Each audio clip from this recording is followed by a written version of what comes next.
Coucou la team, comment vous allez? J'espère que vous allez bien, j'espère que tout se passe bien de votre côté. Voilà, aujourd'hui, nous allions parler encore de la cuisine. J'ai une recette très simple à vous proposer. Il s'agit du thiebou niébé, ma nourriture sénégalaise, mon plat préféré que j'adore chez les Sénégalais. Voilà donc comment ça se prépare. Je pars mon thiebou niébé, d'accord? Voilà, j'ai mon poisson. Là, j'ai pris des poissons différents. Ensuite, j'ai pris mes légumes. D'accord? Comme légumes, nous avions de la patate. D'accord? Ensuite, du manioc qu'ils appellent nyambi. Ensuite, ça, c'est un... Comment ils appellent ça déjà? Moi, ça, j'ai oublié. Là-bas, c'est des choux. Ça, c'est la chou. D'accord? Ensuite, ça, c'est l'aubergine, je pense. Oui, et ça aussi, c'est... Ça, j'ai oublié le nom m'échappe, voilà. Ici, c'est du yet. Le yet, c'est quoi? C'est un escargot de mer, d'accord? Les Sénégalais préparent avec dans la plupart de leur nourriture. Et ça, c'est du gage. Le gage, c'est un poisson salé qui donne un goût particulier à la nourriture sénégalaise. Et là, j'ai mon piment, d'accord? Ensuite, j'ai ma tomate. La tomate que je vais mettre dans mon djeb. Ensuite, j'ai mon gombo. Voilà, comme vous voyez, voilà mon gombo. Ensuite, je vais mettre mon oignon. Je vais utiliser l'oignon, d'accord. Ensuite, du persil. Je vais mettre du persil, d'accord. Ensuite, je vais mettre de l'ail. Là, voilà, là c'est de l'oignon vert. Les Sénégalais préparent toujours avec. Donc, ceci c'est de l'oignon vert. Ensuite, je vais mettre mon ail. Voilà. Ensuite, je vais mettre mon piment, le piment sec.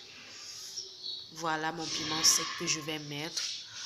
Voilà, qu'est-ce que je vais faire? Je vais apprêter mon poisson, d'accord? Donc, les Sénégalais, ils assaisonnent leur poisson avec du rof. Le rof, c'est quoi?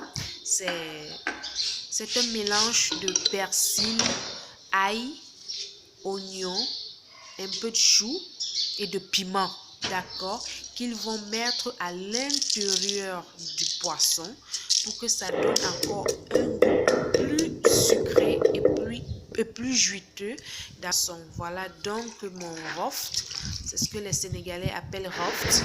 C'est donc mon roft que je vais piler parce que les Sénégalais, la plupart de la cuisine sénégalaise se fait avec du mortier. Les Sénégalais n'utilisent pas trop du mixeur, c'est plus du mortier. Les Sénégalais utilisent le mortier dans leur cuisine. Donc, je vais prendre mon persil, mon oignon, ensuite que je vais piler, d'accord. Ensuite, je vais assaisonner avec du cube pour que ça donne un goût sucré, d'accord. Voilà, lorsque c'est prêt, lorsque j'ai fini de piler, qu'est-ce que je vais faire? Je vais prendre mon roft. Je vais prendre le rof. Excusez-moi pour la prononciation. Là, je ne suis pas sénégalaise, donc je vais prendre mon rof que je vais mettre à l'intérieur de mon poisson. Comme vous voyez, voilà, c'est comme ça que ça se prépare. C'est comme ça que les Sénégalais préparent, d'accord? Je vais prendre mon rof que je vais mettre à l'intérieur de mon poisson pour que l'intérieur de mon poisson puisse être sucré.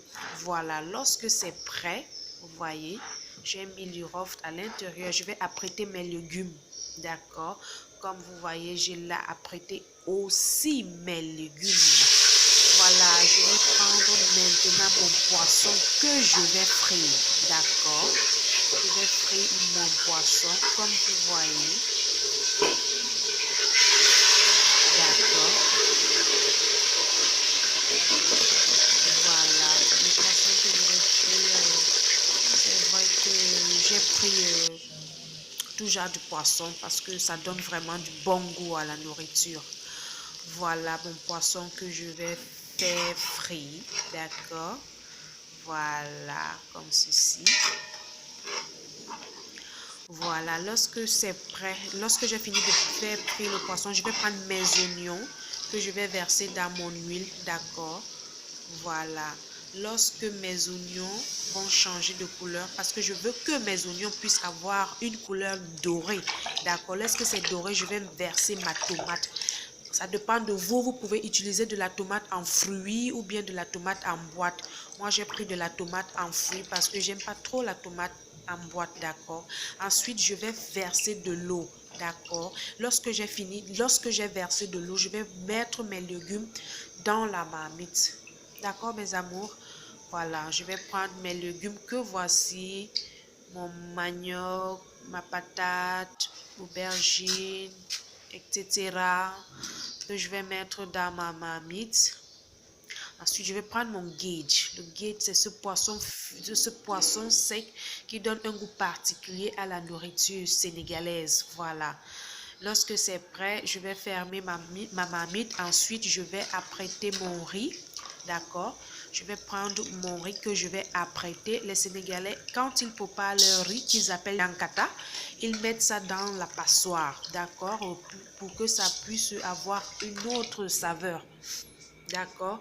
Donc, je vais prendre mon riz que je vais mettre apprêté dans la passoire. Comme ceci, comme vous voyez. Voilà.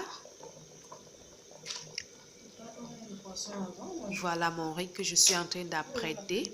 Voilà, lorsque c'est prêt, je vais le mettre au-dessus de ma marmite, comme vous voyez. Ensuite, je vais bien fermer. Voilà. Lorsque c'est prêt, lorsque mon riz sera prêt, qu'est-ce que je vais faire? Je vais mettre mon poisson. Ça dépend de vous. Vous pouvez mettre votre poisson avant, comme vous pouvez mettre juste après. Moi, j'ai mis juste après parce que je ne voulais pas que mon poisson puisse s'émietter dans la marmite. Voilà. Ensuite, je vais prendre mon oignon vert que j'ai écrasé avec mon ail, mon piment et mon oignon simple. D'accord? Que je vais mettre dans ma marmite. Voilà. Voilà. Comme vous voyez, mon riz était déjà prêt. J'ai enlevé du riz qui était au-dessus de ma marmite. Voilà. Lorsque c'est prêt, regardez comment c'est beau à voir. Je vais assaisonner avec mes cubes. Je vais assaisonner avec mes cubes comme vous voyez. Voilà. Voilà, lorsque c'est prêt, qu'est-ce que je vais faire? Je vais enlever mon poisson et mes légumes pour mettre du riz. Je vais enlever le poisson que j'ai dans la marmite. Waouh! Au goût, comme disait ma grand-mère, au goût. Voilà mon poisson que je suis en train d'enlever. Ensuite, je vais enlever mes légumes. Pardon. Voilà. Voilà. Lorsque j'ai fini d'enlever mon poisson et mes légumes, qu'est-ce que je vais faire? Je vais verser du riz. Voilà. Rassurez-vous que l'eau qui se trouve dans la marmite n'est pas d'une grande quantité, d'accord? Parce que le riz ne doit pas être trop cuit. Voilà. Je vais mettre mon riz que je vais bien mélanger, que je vais bien remuer. Voilà, comme ceci. Et quand vous allez préparer votre riz, vous baissez votre feu pour que le feu puisse être doux. Voilà. Voilà mon riz qui est en train d'être prêt. Voilà. Oh là là. Voilà. Rassurez-vous que votre foyer vraiment n'est pas trop fort, hein? Sinon votre riz ne sera pas cuit normalement. Voilà mon chip qui est... Voilà. Oh là là. Vous avez vu comment mon chip a changé de couleur. Et voilà mes amours. Voilà donc comment moi je prépare mon tchibougnébé, ma nourriture sénégalaise. Si ma vidéo vous a plu, n'oubliez pas de commenter, de liker et surtout de partager. Sur ce, mes amours, on se dit à la prochaine. Ciao, ciao. Bon appétit.